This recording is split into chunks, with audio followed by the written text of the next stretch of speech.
Alors, on repart. Je suis désolée, mais bon, voilà, comme je vous l'ai dit, c'est le meilleur moyen pour moi de télécharger au plus vite sur YouTube les vidéos. Donc, on repart sur la partie D, la hiérarchie des normes nationales et professionnelles. Alors, je vous ai parlé donc précédemment de toutes ces normes, hein, au niveau, bon, on a commencé par les normes internationales, ensuite on a parlé des normes communautaires, ensuite des normes nationales, ensuite on a poursuivi par les normes professionnelles. Et il faut savoir qu'il y a une hiérarchie, d'accord? Cette hiérarchie, je vous la donne.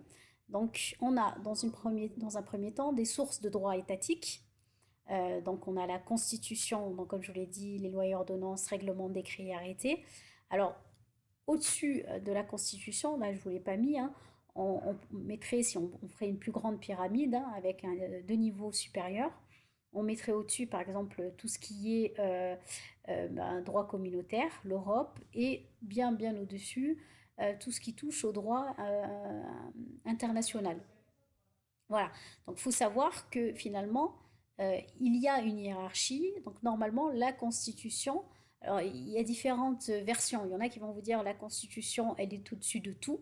Et il y en a qui vont vous dire que la Constitution se doit être en dessous du droit communautaire et du droit international, et qu'auquel cas, si c'est pas clair, si c'est pas le cas, la Constitution doit s'adapter. Donc, ça dépendra des versions. Vous aurez des fois la Constitution bien au-dessus, des fois on mettra, comme je vous l'ai dit, les sources internationales, voire communautaires.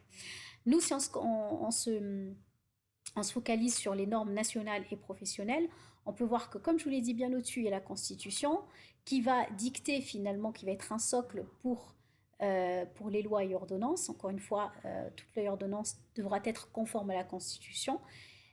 Ainsi de suite pour les règlements, décrets et arrêtés. Donc les lois et ordonnances, j'y reviens pas, la Constitution non plus. Par contre, les décrets et arrêtés, ben, c'est ce qui va émaner des lois. Une fois que la loi a été votée, il va falloir la mettre en application et elle va être mise en application par des décrets et des arrêtés.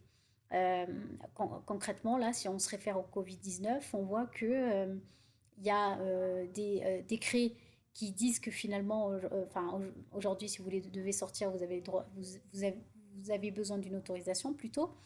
Et vous avez des maires, par exemple, qui ont, avec les arrêtés municipaux, qui ont décidé bah, finalement de mettre en place un couvre-feu.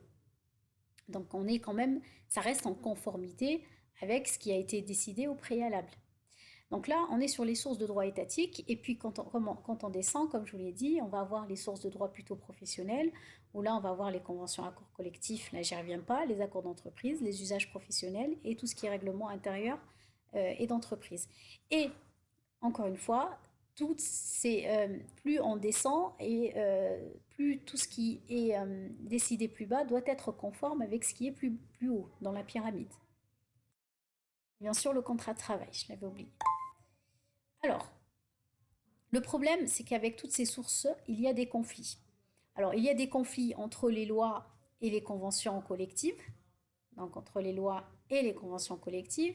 Il y a des conflits entre les conventions collectives de branches et d'entreprises. Il y a aussi des conflits entre les conventions collectives et le contrat. Et puis des conflits entre les lois et les contrats de travail. Donc finalement, il y a des dispositions qui sont prises plus haut qui gênent finalement plus bas, en quelque sorte.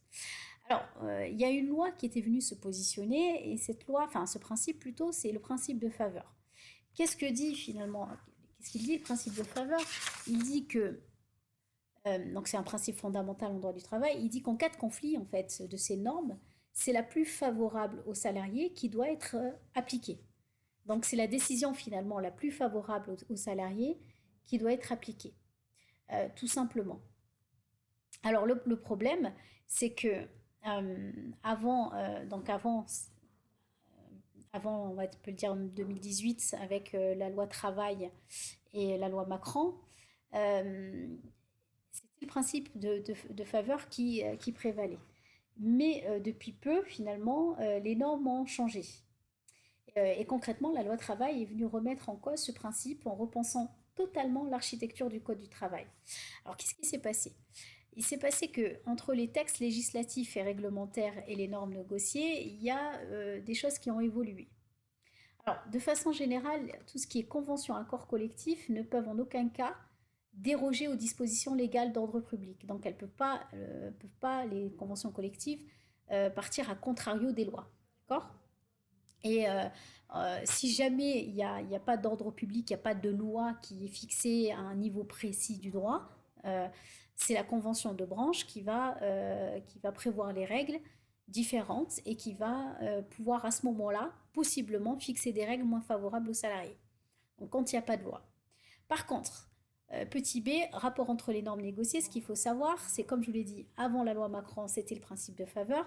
Depuis, le principe de faveur a pris fin, il a pris fin au profit concrètement du principe de la suprématie de l'accord d'entreprise. Donc voilà ce qu'il faut que vous reteniez. C'est qu'avant, il y avait le principe de faveur, que s'il y avait conflit entre différents niveaux de normes, eh ben, c'était la norme la plus favorable qui gagnait. Maintenant, ce principe-là a été la loi travail a mis fin à ce principe-là, et on est sur un principe de suprématie de l'accord d'entreprise. Maintenant, c'est l'accord d'entreprise qui passe avant la convention collective de branche ou interprofessionnelle. Concrètement, un employeur peut prendre une décision moins favorable que ce que dit la convention collective de branche. Voilà. Euh, alors, par contre, ce qu'il faut savoir, c'est que il y a des limites, hein, des exceptions, et ces exceptions se trouvent dans 6 domaines. Dans les salaires minimums, bien sûr qu'un patron, un employeur ne peut pas décider de payer par exemple moins que le salaire minimum. Des exceptions en termes de classification des salariés au fil de l'ancienneté, tout ce qui est prévoyance mutuelle, tout ce qui est formation professionnelle, et il ne peut pas non plus toucher à l'égalité professionnelle, à tout ce qui est égalité homme-femme, et il ne peut pas aussi déroger à tout ce qui est prévention de la pénibilité.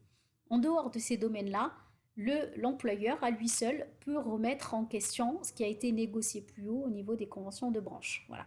Donc ça, c'est une nouveauté. C'est une nouveauté qui peut être prise de différentes façons, soit positivement, soit négativement. On peut vous dire que c'est mieux, ça permet aux entreprises de s'adapter au cas par cas. Ou alors, il y en a qui vont vous dire que c'est moins bien parce que finalement, ça remet en place un déséquilibre en termes de pouvoir dans l'entreprise et que forcément, le pouvoir, il est toujours favorable à l'employeur plutôt qu'au salarié. Voilà la limite de la remise en cause du principe de faveur. Donc là, on a fait le point sur les différentes normes et leur hiérarchie. On va passer à la partie 2, le conseil des prud'hommes.